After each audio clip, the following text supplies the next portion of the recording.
Jadi kan gini, tugas kita kan itu kan ada buat data N 20, terus X-nya itu 20, Y-nya 20 kan. Yang pertama kita uji berdistribusi normal. Nah, di sini tuh kita kan pergi ke SPSS-nya dulu kan. Jadi kita pergi ke di sini kan di paling bawah ini kan ada data view sama ada variable view. Tapi kita ke variable view dulu, jangan ke data view. Nah, setelah kita ke variable view, kita kan di bagian name ini kita tulis X, terus yang bagian ini kita tulis Y. Terus bagian sini, bagian measure itu kita jadiin scale. Kita ubah jadi scale dulu. Nah, terus udah ya, ini kan nanti pas kita masukin ini kan X gini kan name nih. Kan ini kan tadinya kosong ya. Terus name.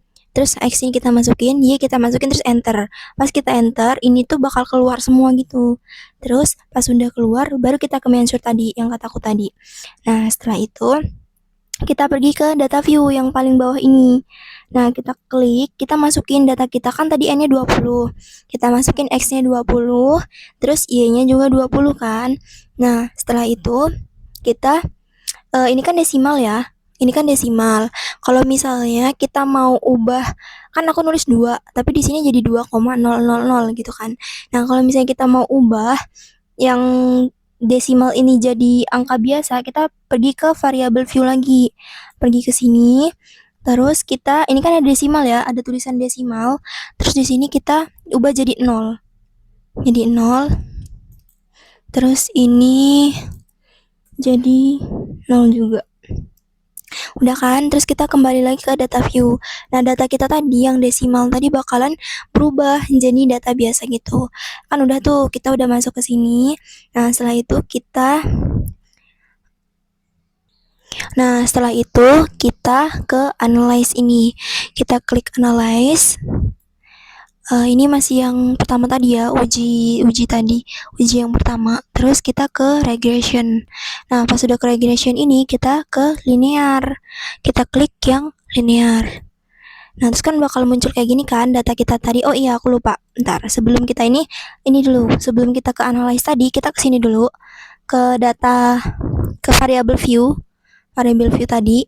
Terus kita masukin yang bagian label.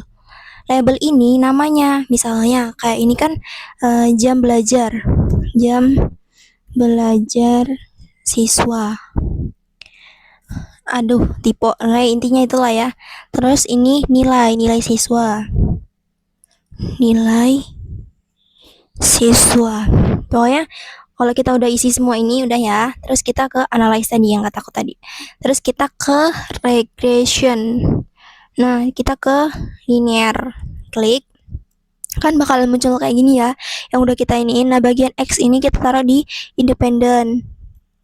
Kita klik caranya itu gini, kita klik dulu, terus kita masukin. Nah, terus bagian Y ini kita taruh di dependent, kita klik juga caranya gitu, baru kita klik ini. Nah, udah kan? Terus setelah itu kita pergi ke bagian bentar. Terus kita klik save. Nah, kan udah muncul tuh di sini ada predicted value sama ada residual. Nah, yang bagian ini kita checklist, terus bagian residual juga kita checklist yang bagian atas ini. Nih. Nah, setelah kita checklist ini, kita klik continue. Continue. Kita klik. Nah, udah ya, udah kita klik kan. Setelah kita klik ini, kita klik OK. Nah, nanti data kita kan bakal keluar nih. Sebanyak ini kan data kita. Kan yang pertama tadi kan kita disuruh uji berdistribusi normal kan. Nah, terus kita ke mana SPSS. Nah, ini. Setelah itu kita ke sini. Kita di sini lihat yang bagian model summary. Nah, model summary ini kan ada 2 R ya. Di bagian model ini kan ada 2 R. Ada R sama ada R square.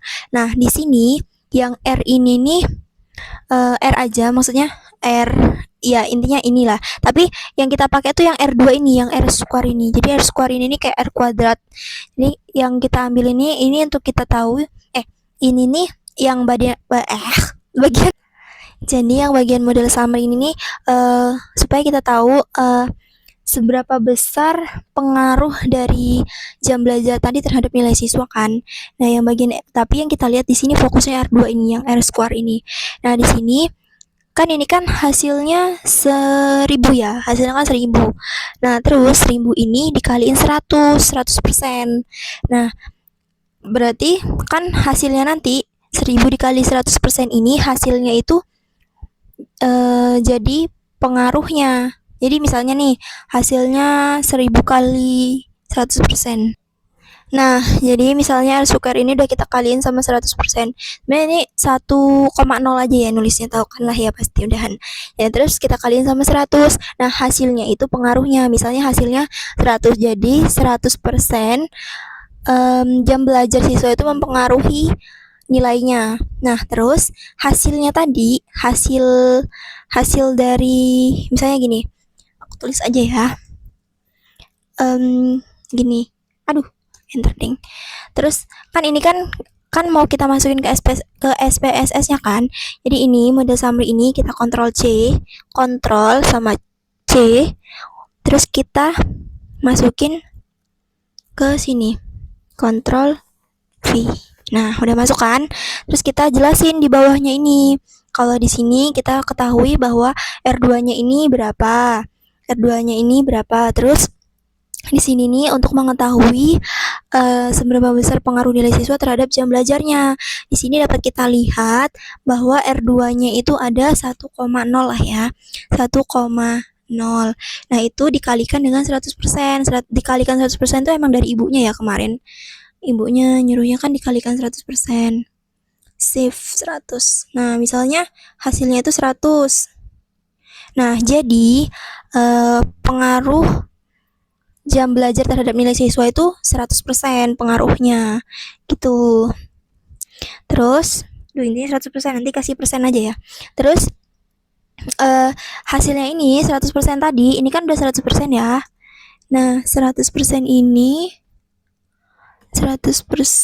dikurang sama 100% ini dikurang sama 1,0 ini. Jadi 1,0-nya sama dengan, nah hasilnya ini nanti itu jadi tuh berarti misalnya nih hasilnya, nah kan ini kan udah misalnya ini kan 100 tadi, 100% ini, nih 100% yang ini dikurangin sama yang ini.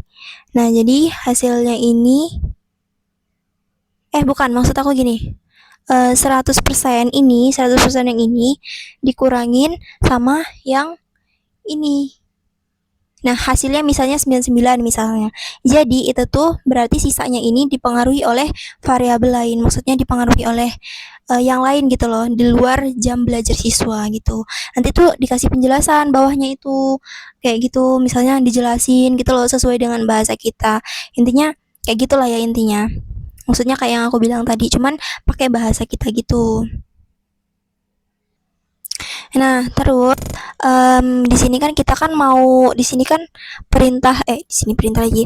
Terus di sini kan kita kan mau cari persamaannya juga ya, untuk mengetahui persamaannya itu. Untuk kan di sini kan kemarin kan di sini maksudnya di materi ibu itu kan yang ibu kasih, yang dikirim ibu di Word itu kan ada persamaannya ya, yang Y topi sama dengan A tambah BX.